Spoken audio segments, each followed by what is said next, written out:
Hello friends, good morning. कैसे हो आप सभी लोग? Welcome to just English classes.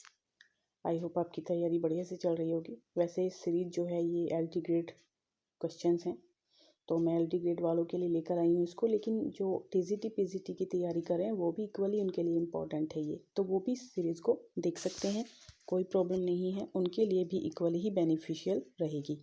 ठीक है, तो चलिए स्टार्ट करते हैं हमारा video guys.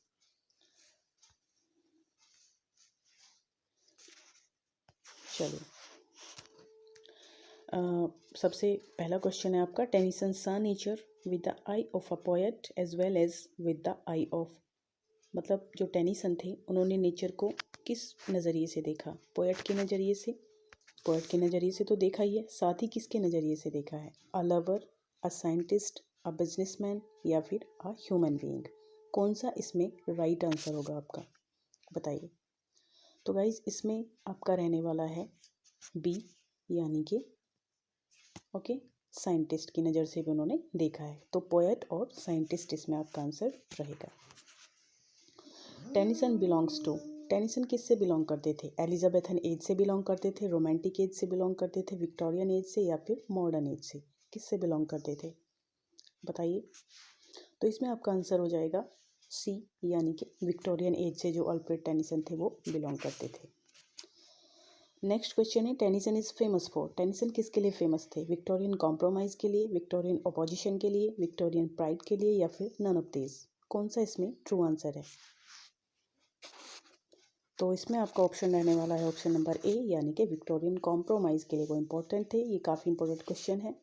Next, in 1850 Tennyson was appointed the poet laureate after the death of, 1850 में जब टेनिसन अपॉइंट किए गए थे पोएट लॉरिएट के लिए, तो वो किसकी डेथ के बाद अपॉइंट किए गए थे?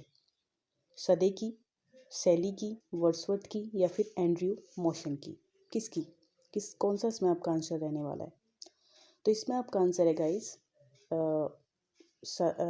मतलब वर्ड्सवर्थ। ओके, ऑप्शन सी आपका आंसर हो जाएगा इसमें।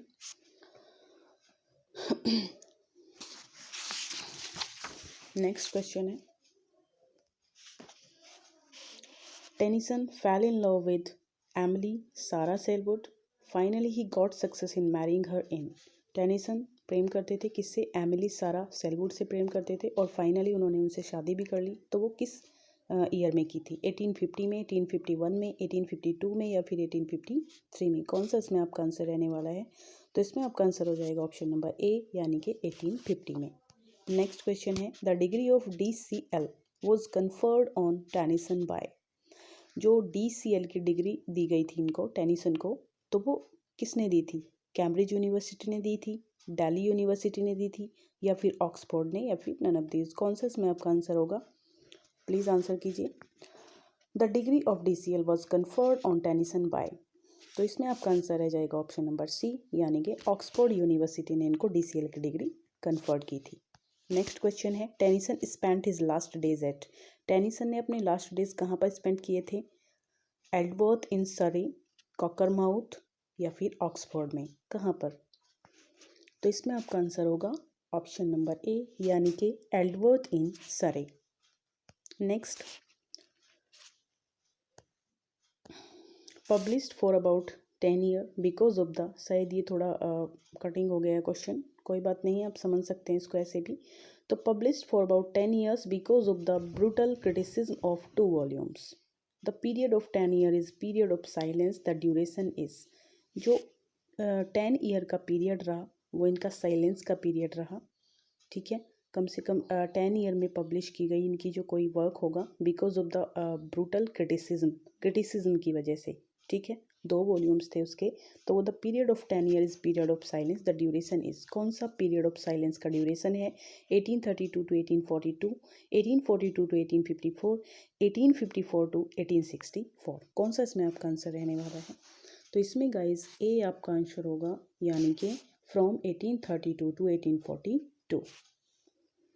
Next question, the lyric break break break expresses Tennyson's grief on the death of, जो इनकी लिरिक है, ये भी याद रखिए कि ये जो ब्रेक ब्रेक ब्रेक है, कभी ये भी क्वेश्चन बन सकता है कि ये क्या है, लिरिक है या फिर क्या है। तो ये लिरिक है एक, तो एक्सप्रेस टेनिसन्स ग्रीफ, तो टेनिसन्स का ग्रीफ इसमें एक्सप्रेस किया गया था किसकी डेथ पर? एडवर्ड यंग की, आर्थर क्लफ की, आर्थर हेलम की या फिर नन ऑफ दिस? कौन सा इसमें सही आंसर है? तो ऑप्शन सी इसमें आपका आंसर हो जाएगा। आर्थर हेलम की डेथ पर इन्होंने ब्रेक ब्रेक ब्रेक लिखी थी। As a playwright Tennyson was, एक प्ले राइट की तरह टेनिसन क्या थे? सक्सेसफुल रहे, अनसक्सेसफुल रहे या फिर कहा नहीं जा सकता? कौन सा इसमें आपका आंसर है? तो इसमें आपका आंसर हो सकता है गाइस वो अनसक्सेसफुल रहे। ठीक है, प्ले राइट वो अच्छे तरीके से मतलब प्ले नहीं लिख पाए हैं, तो वो पोएट ही अच्छे रहे हैं। तो इसमें आपका आंसर बी होने वाला है। नेक्स्ट, टेनिसन स्वान सॉन्ग किसको कहते हैं? जो सबसे लास्ट वर्क होता है। ठीक है, किसी भी पोएट का या किसी भी राइटर का जो लास्ट वर्क होता है उसी को हम उसका स्वान सॉन्ग कहते हैं। तो स्वान सॉन्ग क्या रहा इनका टेनिसन का? Crossing the bar, break break break, Ulysses, the lotus eaters. ठीक है, क्या रहा इनमें से? तो इनमें से जो क्रॉसिंग द बार है वो इनका स्वान सॉन्ग रहा। Next, who authored higher pantheism? ठीक है, किसने जो है हायर पैंथिज्म को ऑथर्ड किया? Browning, Arnold, Tennyson, none of them? तो ये ज़्यादा डिफिकल्ट क्वेश्चन नहीं है क्योंकि हम टेनिसन के क्वेश्चंस पढ़ रहे हैं, तो टेनिसन ही इसका आंसर हो जाएगा। Next, Ulysses is a poem of action. Ulysses जो है वो एक्शन की पोएम है। ये काफ़ी इंपॉर्टेंट क्वेश्चन है आपका। तो जो यूलिसिस है ये पोएम एक्शन की है। तो लोटस ईटर्स जो है वो किस पे बेस्ड पोएम है? डायनेमिज्म पे, एनर्जी, इनएक्शन? क्या इसमें हमको नज़र आता है या फिर नन ऑफ दैम? इनमें से कोई नहीं है। कौन सा इसमें आपका आंसर होगा? तो answer number C, option C. ठीक है, ऑप्शन सी राइट है। जो लोटस ईटर्स है वो इनएक्शन की बेस्ड है। Tennyson's Ulysses is a dramatic monologue. Tennyson की यूलिसिस जो है वो ड्रामेटिक मोनोलॉग है। तो ये किस में लिखी गई है? ब्लैंक वर्स में, फ्री वर्स में, स्पेंसरियन स्टेंजा में या फिर नन ऑफ दीज? बताइए। तो ऑप्शन ए इसमें राइट हो जाएगा। जो ये भी काफ़ी इंपॉर्टेंट क्वेश्चन है आपका कि जो ड्रामेटिक मोनोलॉग है यूलिसिस है वो ब्लैंक वर्स में है, याद रखना। Who is the son of Ulysses? Ulysses का बेटा कौन था? मेकस था, टेलीपैथस था, टेलीमोस था या फिर टेलीमेकस? तो ये भी इंपॉर्टेंट क्वेश्चन है। टेलीमेकस इसमें आपका आंसर होगा। नेक्स्ट क्वेश्चन, ये भी क्वेश्चन गाइस थोड़ा कटिंग हो गया है, लेकिन मैं आपको ये बता देती हूँ। ये मोस्ट ब्लेमलेस है। ठीक है, most blameless is he, most blameless is he, centred in the sphere of common duties, when I am gone he works his work I mine. तो इसमें कौन सा होगा? His daughter Tamina, his father Telemachus, his relative Telemachus या फिर his son Telemachus? Most blameless is, किसके बारे में है ये line? Centred in the sphere of common duties, when I am gone. तो यूलिसिस में ये लाइन कही गई है, लेकिन ये किसके लिए कही गई है? When I am gone he works his work I mine. तो इसमें आपका आंसर रहेगा ऑप्शन नंबर सी, अपने बेटे टेलीमेकस के लिए यूलिसिस ने ये बात बोली थी। नेक्स्ट क्वेश्चन है, which poem of Tennyson is based on Homer's Odyssey and Dante's Inferno? जो कौन सी पोएम है इनमें से जो टेनिसन के होमर्स की जो टेनिसन की होमर्स पे बेस्ड है, होमर्स की ओडिसे पे बेस्ड है एंड दांते की इन्फेर्नो पे? यूलिसिस है, लोटस ईटर्स है, लॉक्सले होल है या फिर नन ऑफ देम? इनमें से कोई नहीं है। तो कौन सा इसमें आपका आंसर रहने वाला है? ऑप्शन नंबर ए इसमें सही आंसर होगा, यानी कि Ulysses. Next, Ulysses is the king of. Ulysses कहाँ के राजा थे? ब्रिटानिया के थे, इथाका के थे, इंग्लैंड के थे या फिर नन ऑफ दिस? ये भी इंपॉर्टेंट क्वेश्चन है। तो ये कहाँ के थे? इथाका। ओके, यूलिसिस इथाका के किंग थे।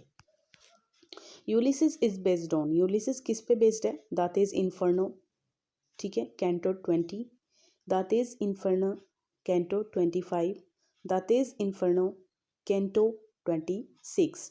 तो फिर नन ऑफ दिस, इनमें से कौन सा आपका राइट आंसर है? तो ऑप्शन सी, यानी कि दांतेज इन्फर्नो कैंटो 26 आपका राइट आंसर है।